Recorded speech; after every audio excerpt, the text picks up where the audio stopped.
I am delighted to announce today that following a conversation with Prime Minister Johnson last night, New Zealand and the United Kingdom have agreed in principle an historic, high-quality, comprehensive and inclusive free trade agreement.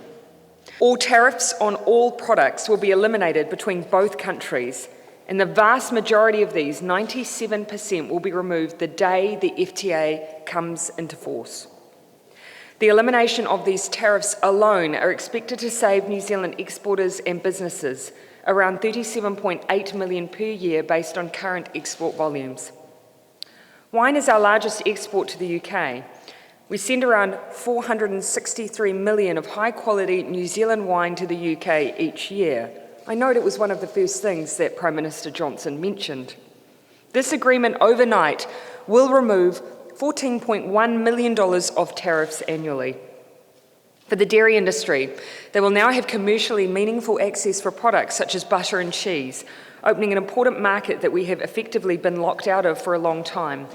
Many other dairy products will also become tariff-free. Beef volumes will increase from 12,000 tonnes to 60,000 tonnes, and for sheep meat they will rise from 149,205 tonnes to over 164,000 tonnes, with free market access after 15 years. Putting more money back into the pockets of our farmers while presenting them the opportunity for further growth. It's an agreement which breaks new ground on Indigenous cooperation, trade and gender equality and consumer protection, with a focus of issues of particular importance to Māori and to promoting the interests of small and medium-sized enterprises run throughout this agreement. We've also reached an agreement on ambitious outcomes in the environment and labour areas.